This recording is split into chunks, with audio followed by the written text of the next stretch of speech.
puno, maging ang ICU beds ay puno rin po with 100%, habang ang mechanical ventilators po ay 50% na nagamit. Sa Bicol Region Training and Teaching Hospital naman, sila ay may inilaan na 105 beds for COVID at 92 po ang kanilang ginamit with 87 or 88% utilization rate. Ang isolation beds po nila ay 88% na nagamit, habang sa COVID ward beds ay 87%, ganun din po sa ICU beds with 87%. Ito po ay lahat na nasa critical risk level, habang ang mechanical ventilators po ay 30% na nagamit. Dumako naman po tayo sa breakdown ng ating mga provinces or albay.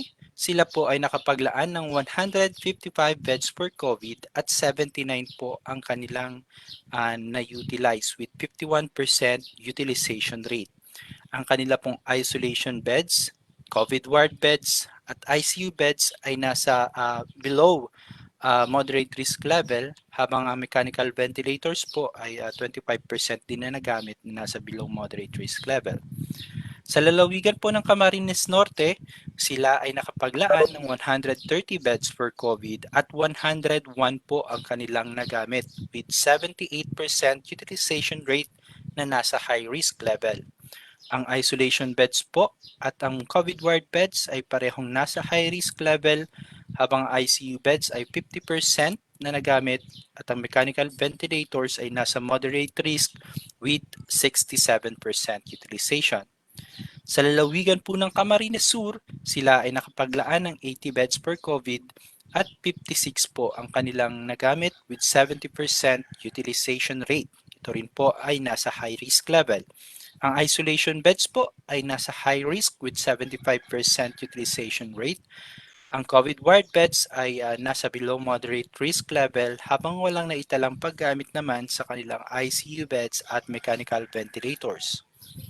Sa lalawigan po ng Catanduanes, sila naman ay nakapaglaan ng 73 beds per COVID at 25 po ang kanilang nagamit with 34% utilization rate. Ito po ay nasa below moderate risk level. Ang kanilang isolation beds, COVID ward beds, ICU beds at maging mechanical ventilators ay pawang nasa below moderate risk level. Sa isla ng Masbate, sila po ay nakapaglaan ng 84 beds per COVID at 58 po ang kanilang nagamit with 69% utilization rate. Ito po ay nasa moderate risk level. Ang isolation beds po nila ay 71% na nagamit na nasa high risk level, habang ang COVID ward beds ay nasa below moderate risk level. Wala po silang naitala sa ICU beds at mechanical ventilators na nagamit. Sa lalawigan po ng Sorsogon, sila ay nakapaglaan ng 199 beds per COVID at out of these beds, 132 po ang kanilang nagamit with 66% utilization rate. Ang kanila pong isolation beds ay nasa below moderate risk level. COVID ward beds ay nasa high risk with 79% utilization, at ang ICU beds po ay puno with 100% utilization, at ang mechanical ventilator naman po ay 14% na nagamit. Sa Naga City, sila po ay nakapaglaan ng 120 beds per COVID at 66 po ang kanilang nagamit with 55% utilization rate. Ang kanila pong isolation beds at COVID ward beds ay pawang nasa moderate or below moderate risk level, habang ang ICU beds po ay malapit ng puno, nasa critical risk level with 87 or 88% utilization rate. At ang mechanical ventilators naman po ay 33% na nagamit. Yan lamang po, Miss Karen. Maraming salamat po. Back to you po.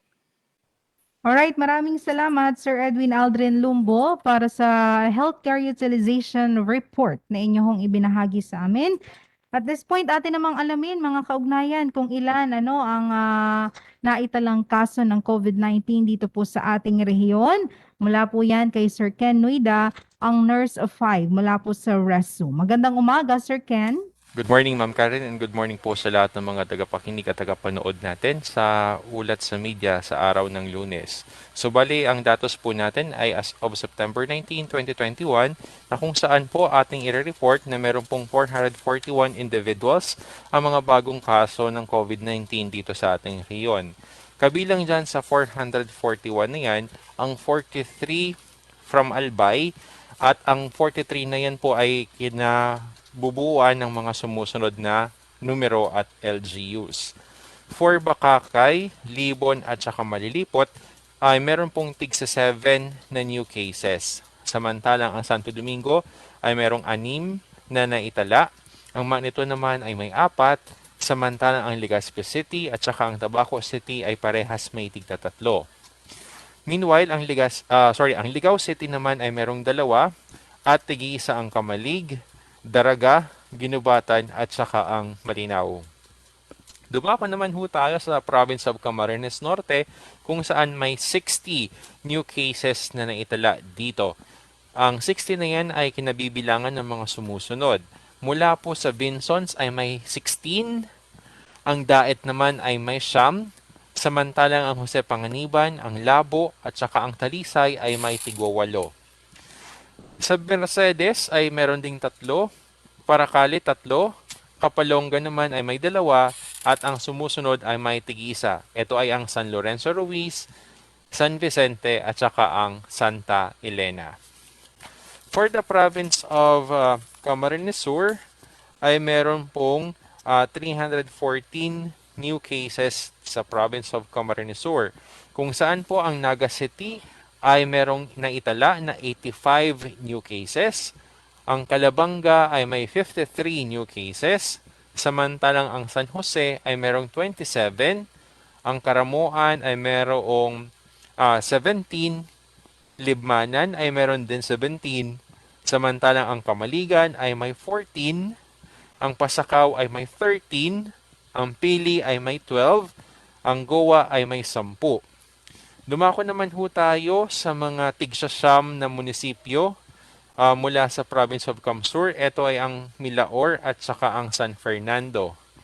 Meanwhile, ang Gainsa ay nakapagtala ng 8 bagong kaso ng COVID-19 at ang Bato Bula naman ay may tig-6.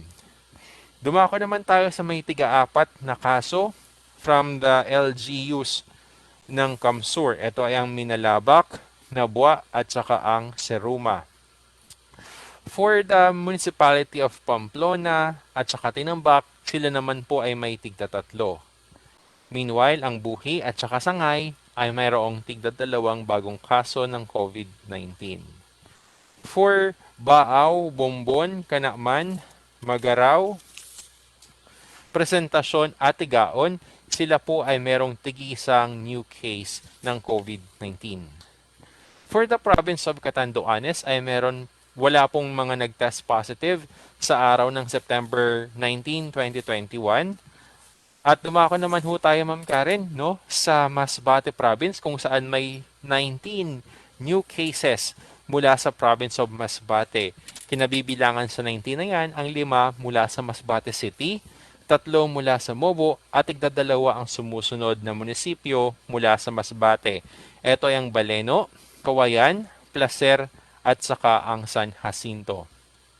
Samantalang ang mga tig-iisa na bilang ng mga bagong kaso ng COVID-19 mula sa Masbate ay meron dyan sa Aroroy, Kataingan at ang Pio V. Corpus.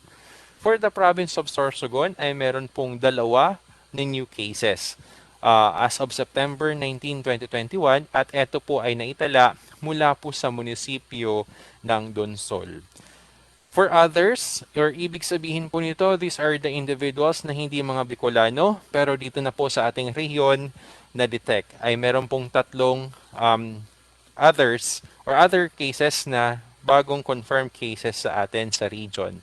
So meron po a total of 441 individuals ang mga bagong kaso na naitala as of September 19, 2021 here in the Bicol region. Sa kabuuan ay umaabot na po ng 32,677 individuals ang mga nagka-COVID-19. Dito po sa ating riyon, simula po ito ng last year, March 2020 hanggang sa kasalukuyan. At sa mga usaping recoveries naman ay meron pong 133 recovered cases as of yesterday kung saan po ang siyam ay naipagpaalam sa atin ng mga kasamahan natin sa Catanduanes. Ang PESU ay nakapag-report po ng siyam from Catanduanes, 42 mula naman sa Masbate at 82 mula sa Sorsogon. Kaya po a total of 133 new recoveries ang meron po as of September 19, 2021. A total of 22,551 ang aming mga nasa datos na nai-report bilang mga recovered cases cumulative recovered cases sa sakit na COVID-19. Dumako naman ho tayo sa death cases, no? Pertaining on the death cases ng COVID-19 sa region as of September 19, 2021, kung saan po a total of 4 ang mga bagong kasong namatay because of COVID-19. Ito po ay pinagpaabot sa atin ng PESU mula sa Sorsogon na merong 4 na individual ang nasawi dahil sa COVID-19 as of yesterday, September 19, 2021. Kaya po umaabot na ng 1,037 individuals ang mga nawala ng buhay because of COVID-19 as of September 19, 2021. That's a cumulative total, Ma'am Karen. 1,037 ang total death cases na natin sa buong Bicol region. So yun lamang po. Over to you. Maraming salamat, Sir Ken, sa pagbibigay sa amin ng COVID-19 cases, recoveries, and deaths. And I believe kayo rin po ang magbibigay kasagutan sa ating tanungan ngayong umaga. So ibigay ko na ho, Sir Ken, ang unang question for you. Any update sa mga pinadala sa PGC? Ilan na ba ang pinadala at may mga resulta na nga po ba? Okay, this is a very good question po pertaining on the samples sent to the PGC. Simula po na nagpadala tayo from April 15 hanggang September 9, 2021 ay umaabot na po sa 848 samples ang naipadala ng Region 5 sa PGC for the biosurveillance. Of which, ang mga VOC cases po na local samples, ibig sabihin ito po yung samples mula po sa ating laboratory here in the Bicol region, ay nakapagtala ng 156 na mga VOCs or variants of concern. So kung isa-isahin po natin ang mga VOCs na to na mayroong local samples or cases mula po dito sa ating region, ang alpha variant po ay meron pong 34 cases, lahat po yan local. Ang beta naman ay meron pong 64 cases, local cases. Ang delta naman ay meron pong resulta na 57 na local cases or mga samples. Meron din po ito kung inyong matatandaan nung nailabas ang result ng April ay merong non-VOC or non-variant of concern and non-VOI ay meron po yan na isa. So a total of 156 local samples were tested, processed sa PGC na merong pong VOC na alpha, beta, delta. However, meron din tayo, di ba, mga other VOCs na nakuha sa ibang laboratory na nakatag sa Bicol region and upon confirmation ay sila nga po ay meron nandito nang galing sa Bicol region or nandito sa Bicol region. Kaya po ang cumulative total natin ng mga VOC including the local samples plus those tagged from other laboratories sa atin ay umaabot sa 163 VOCs as of September 11, 2021. Kabilang po dito ang 34 mula sa alpha variant, 67 na may mayroong beta variant, 62 na may delta variant, and that makes 163 VOC cases in total sa region. So yan lamang, Ma'am Karen. Alright, maraming salamat, Sir Ken, sa importanteng detalye or impormasyon na yan. At kalawang katanungan, umabot na sa 500 plus ang COVID cases per day. Should this be alarming? Ano ang projection nito? Will this continue to worsen? Alright, so ito po yung mga statements no na hindi naman sa natatakot tayo or tinatakot natin yung publiko.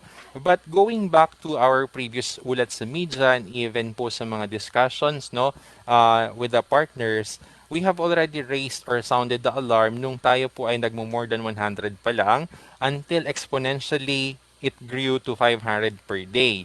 And this has been our trend no, na nag-cause ng alarm sa ating lahat. And even we sounded the alarm sa ating mga public health partners and implementers. This is because na pwede pong maka-apekto ang pagtaas o pagdami ng kaso sa Bicol region sa ating entire healthcare resources na kung saan pare-parehas ang isolation facilities or units or TTMFs na tinatawag for both the asymptomatic and mild ay pwedeng mapuno kaagad ito. Samantalang naman for those having moderate, severe to critical conditions ng COVID-19, pag sila ay nasa hospital na, malamang sa malamang ay magkakaroon din po ito ng maxed out ng kanilang utilization. So, given this situation, we also have to take into consideration the fast transmissibility of cases, di ba? Notably because of the variants of concern. Presumably, sinasabi po natin or sinabi po natin sa isa sa mga media, ulat sa media before, na isa sa bawat Delta case ay pwede makahawa sa 5 hanggang 8 kataong individual kasama sa bahay, kaopisina, or in the community. Therefore, more cases may be seen most especially if we do not practice the ideal isolation and quarantine measures in the community. Kung tayo po ay magiging suwail, magiging sutil sa pag-practice ng isolation or quarantine kung tayo ay natag as close contact, definitely we expect more and more cases to happen and to be reported natin on a day-to-day basis. So, mas mainam po na tayo ay sumunod dito nang sa ganun hindi po dadami ang kaso. And we also have to protect the vulnerable groups. Ito po yung mga nanay o tatay ho natin na pwede pong maapektuhan ng COVID-19. Kung sila po ay nagmo-moderate, nag-severe, or nag-critical, probably mas mahirap po iyon sa part nila. Dahil sila po yung mga pwedeng may mga comorbidities na. We also have to consider, no, Ma'am Karen, that we have already reported a total of 163 variants of concern, of which both Beta, which is a predominant number na 67, meron tayong 67, and the Delta, followed by the Delta, which is meron tayong 62, are already present in several LGUs across the Bicol region. At sinasabi natin, for the Delta variant ay maaari po itong naka-infect or makatransmit ang virus na ito sa 5 hanggang 8 pang katao ang pwede niyang mahawaan. So, yan lamang po, Ma'am Karen. Alright, maraming salamat, Sir Ken, sa inyong kasagutan na yan. Third question, pag may nag-positive na more than one employee sa antigen test, kailangan na ba mag-lockdown ang office for contact tracing purposes, especially kung sa customer service field sila? Okay, napakagandang katanungan po ito and I think nasagot na po ito before pero uulitin po natin, Ma'am Karen. So, since ang tanong ay kung kailangan ba mag-lockdown ng isang opisina kapag po ay merong more than one employee na nag-positive sa antigen test, kailangan bang mag-lockdown? Definitely, the answer po muna natin is that the RT-PCR remains to be the gold standard test, diagnostic test for COVID-19. However, the use of antigen tests are most useful during the acute phase of the disease, when the viral load is high, which is within 5 to 7 days after the onset of symptoms. Kaya po nakakapture pa din po yung mga individuals who develop symptoms and nagpo-positive sa antigen. Individuals who are developing symptoms and have tested positive on an antigen test still need to undergo quarantine and must remain to be cautious for others para nang sa ganun hindi rin mahawaan ang iba pa niyang mga kasamahan sa opisina. We also have to remember that at the very onset of COVID-19 response, the government has stood up recommending the alternative work arrangement or yung tinatawag po natin na AWA for both the public as well as the private sectors in order to mitigate the impact of COVID-19 in the workplace should there be one case na merong COVID-19. There are several measures kung ating matatandaan sa pag-a-adapt ng AWA in all of the agencies, private or if not, the government sector. Example po dyan, Ma'am Karen, ay yung tinatawag na work from home, the virtual working, na nakaset up po tayo, or yung tinatawag na skeleton forces, no? Or yung work shift or flexible schedule, pwedeng staggered working hours, and others, which are we consider, no, tinitingnan po natin of great value ang mga ito in order to control the spread of the virus among workers and also to ensure continuity of services should there be one or more employees contracting the virus. So hindi po masasagasaan, hindi po definitely mahuholt ang ating trabaho o ang services na ino-offer ng mga ahensya natin kung tayo ay strictly nag-observe ng mga tinatawag na AWA or alternative work arrangement. The use of granular lockdown, ito din po yung isa pa sa mga na-emphasize even before sa ulat sa media, ensures contact tracing to be done fast, limiting movements of potential sources ng infection, and prompt dissemination of the place para po matigil na ang paglaganap ng sakit na COVID-19 among all the health personnel and among those non-health personnel in the workplace. Lastly, di ba po, kung ating pong matatandaan, we always have to remember that above all things, public health is and should be our priority. So yun lamang po, Ma'am Karen. Maraming salamat sa pagpapaalala, Sir Ken. Alright, fourth and last question. Ano ang masasabi ng DOH tungkol sa mga komento tungkol sa data na nire-report? Mayroon kasing mga hindi naniniwala dito at sinasabi nga nila gawa-gawa lamang. Okay, so mahigit 1 year na po tayo. To be more specific, 1 year and a half na po tayo nakikibattle sa COVID-19. Hindi pa ba tayo naniniwala sa mga datos na meron tayo? At the Department of Health, Regional Office, Bicol Center for Health Development, we firmly believe that the data speaks for itself on the premise of how fast the uptrend of cases that the region has experienced. Also, we have to consider, Ma'am Karen, that the growing number of individuals, mostly the vulnerable groups, ito po yung mga may edad 60 years old pataas, at saka may mga known comorbidities who are dying because of the complications ng COVID-19. And nakikita po natin, and even may mga kakilala tayo, personal friends natin, personal network of friends natin, na their families are weeping or nagkakaroon po sila ng matinding pagluluksa because nawala ng mga mahal sa buhay, magkakasunod-sunod o hindi, kung hindi man, ay merong isa sa member ng family na unexpected because of COVID-19 namatay. Nevertheless, we can see then po how the health system, including the economic sectors, have been greatly affected because of this COVID-19. Tingnan po natin, may mga kakilala po siguro tayong mga fellow healthcare workers who are physically and mentally complaining na that they are so much drained, pagod na. Meron din mga healthcare workers na na-infect. And in the worst case scenario, meron din mga healthcare workers na namatay. To consider as well, meron din pong mga other frontline workers, in the government sector, in the private sector, who tirelessly work in order to give us and deliver us the basic essential services for public. Nagka-infect din po sila or nawalan din ng mahal sa buhay or even themselves namatay. Hindi pa po ba kaya yon sapat para maniwala tayo sa mga datos na meron tayo?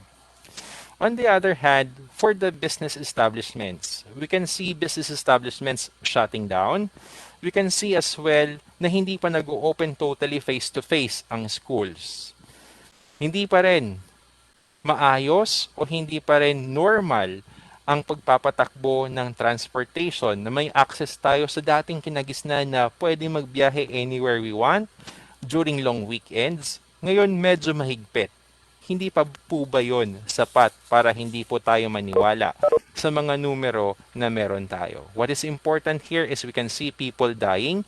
We can see people being brought to the facilities. Mahaba ang pila. Hindi pa po ba kaya yun sapat na hindi tayo maniwala?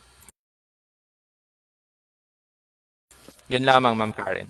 Alright, maraming salamat and tama nga naman ano Sir Ken. And to end yung inyong ulat sa COVID-19, can you give us your closing statement? All right, we would like to take this opportunity po in behalf po of our Regional Director, Dr. Ernie Vera, and sa lahat po ng bumubuo ng Bicol CHD, na we have to take seriously this COVID-19. We have seen the growing numbers so far. It's more or less 500 per day on an average. And we have to continue doing what we have started. Hindi pa po tapos ng laban natin. So we should not put our guards down. Ito po yung MHPS na tinatawag or the Minimum Public Health Standards. Importante pa rin na sumunod sa mga tamang paghuhugas ng kamay, tamang distancing or social distancing na tinatawag, tamang pag-identify ng sarili kung tayo ay nagkakaroon ng mga simptomas at mag-isolate kaagad, and as well as importanteng alamin ang katotohanan hinggil sa sakit na COVID-19 at saka sa bakuna na merong available na. And if it is already your turn to be vaccinated, go and have yourselves vaccinated. Do not hesitate to receive the available vaccines. So again lamang, Ma'am Karen, over to you and good morning. Maraming salamat Sir Ken Nuida, our Nurse 5 mula po sa Regional Epidemiology Surveillance Unit. More power po sa lahat ng bumubuo ng Department of Health Bicol Center for Health Development. At magbabalik lamang po ang ating programa makalipas ang ilang paalala.